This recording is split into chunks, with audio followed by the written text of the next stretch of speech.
Breaker's Hollow wasn't a place for the faint of heart. Carved into the side of a dusty mountain, it clung to life like a stubborn weed. The wind howled through the narrow streets, carrying grit and the stench of stale whiskey. It was a town built on dreams of gold, populated by men hardened by greed and desperation. Miners, gamblers, and outlaws rubbed shoulders, their faces etched with the harsh realities of the Wild West. The heart of Breaker's Hollow, both figuratively and literally, was the Golden Nugget Saloon. A ramshackle building with swinging doors and a perpetually sticky floor, it was the only place to find a moment's respite from the unforgiving landscape. Inside, the air was thick with smoke and the sounds of drunken laughter and heated arguments. It was a place where fortunes were won and lost, and where life was cheap. The saloon was lit by flickering gas lamps that cast long, dancing shadows on the walls. The bar, a scarred and stained piece of wood, stretched the length of the room. Behind it, bottles of every imaginable liquor lined the shelves, reflecting the dim light. It was a rough place for rough people in a rough land. Breaker's Hollow was a place where trouble always seemed to be brewing. Amidst the chaos and grime of the Golden Nugget, Clara was a constant presence. She navigated the crowded room with a quiet grace, her dark hair pulled back tight, her eyes missing nothing. She wasn't a delicate flower. She was a survivor. Clara worked long hours, serving drinks, cleaning tables, and enduring the unwanted attention of the saloon's patrons. Many of the men saw her as an easy target, someone to be trifled with. They'd make crude remarks, grab her arm a little too tightly, or try to cheat her out of her tips. Clara, though, had a steel core. She'd deflect their advances with a sharp wit or a cold stare that could silence even the drunkest miner. She knew how to handle herself in a town where women were often overlooked or underestimated. Still, the constant harassment wore her down. The saloon was a cage, and the men were the bars. She dreamt of escaping Breaker's Hollow, of finding a place where she could be treated with respect. But dreams were a luxury she couldn't afford. For now, she was trapped, a small spark of defiance in a town that tried to crush anything that dared to shine. She carried herself with a quiet dignity, even as the men around her saw her as nothing more than a serving girl. One morning, Clara simply wasn't there. The Golden Nugget felt strangely empty without her quiet presence. No one remembered seeing her leave. One day she was pouring whiskey. The next, her apron hung limp on its hook behind the bar, untouched. At first, few noticed. Or, if they did, they didn't care. Probably ran off with some traveling salesman, someone muttered. Good riddance, said another, one of the men who'd been most persistent in his unwanted advances. The prevailing sentiment was that she was gone, and Breaker's Hollow wouldn't miss her.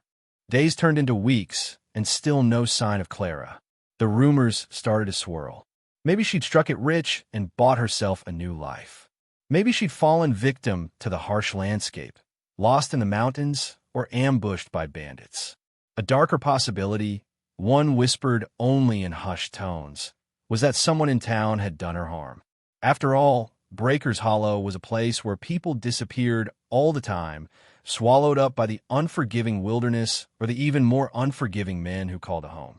The mystery of Clara's disappearance hung in the air, a silent question mark over the Golden Nugget Saloon. The first death was dismissed as an accident at first. Jebediah, a burly miner known for his crude jokes and even cruder manners toward Clara, was found at the bottom of a mine shaft.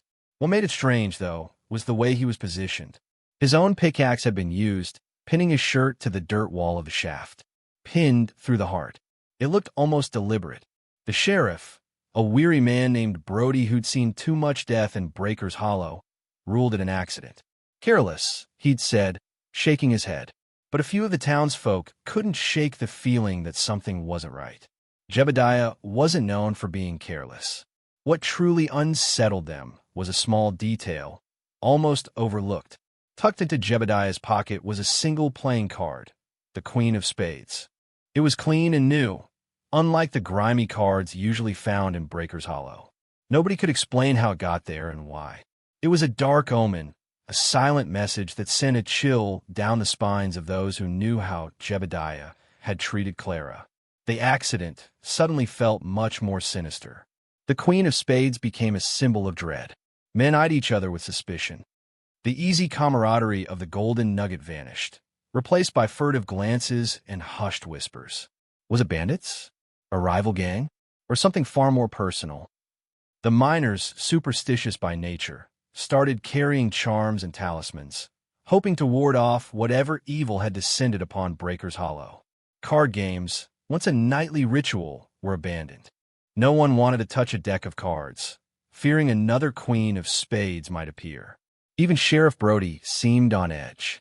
He patrolled the streets more frequently, his hand never far from his gun. He knew the whispers were true. This wasn't just an accident. Something dark was brewing in Breaker's Hollow, and he had a sinking feeling it was far from over. The men who had been known to harass Clara were particularly jumpy. They avoided being alone, sticking together in nervous groups. Every shadow seemed to hold a threat.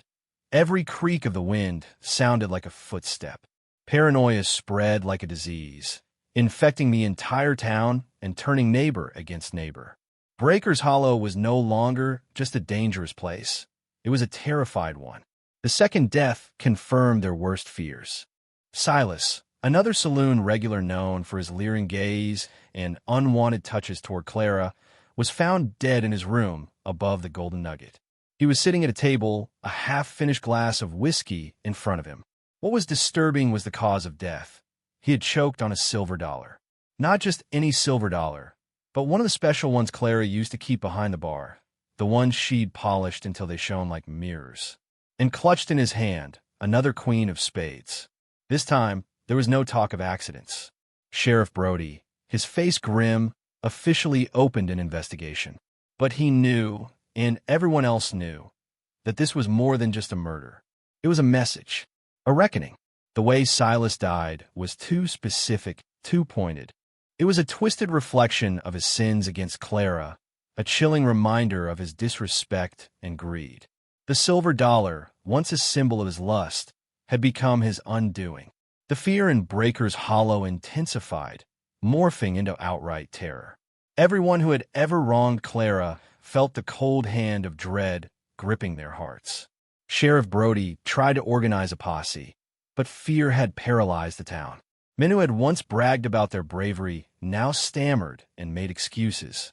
No one wanted to risk becoming the next victim. The investigation stalled.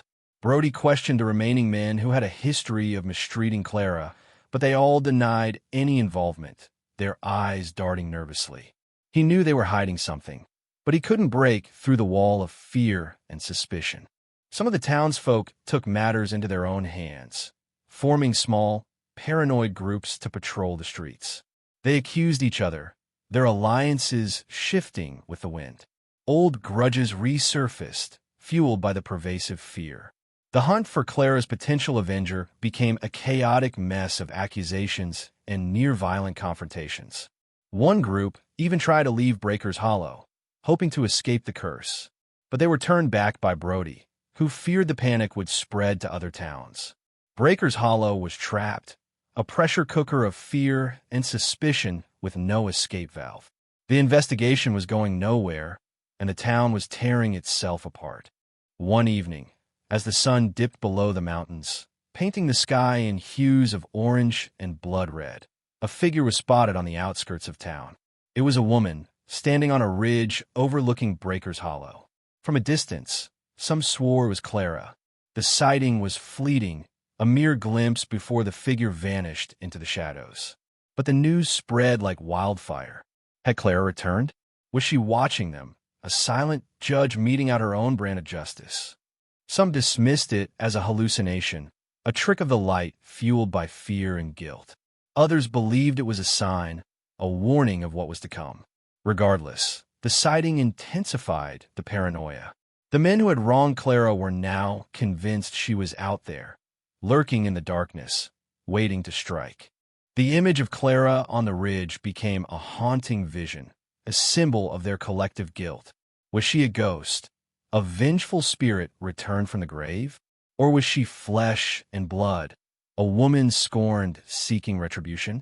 The uncertainty was almost as terrifying as the deaths themselves. The fleeting glimpse of Clara deepened the mystery and fueled the town's growing hysteria. The gold rush that had once defined Breaker's Hollow was forgotten.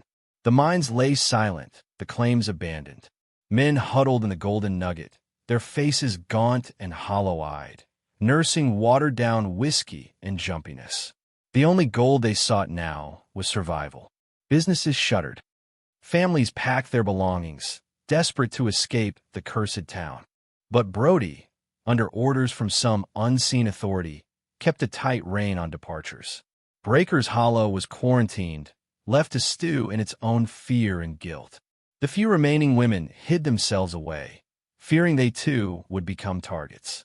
The sounds of laughter and music that had once filled the saloon were replaced by an oppressive silence, broken only by the creaking of the building and the howling of the wind.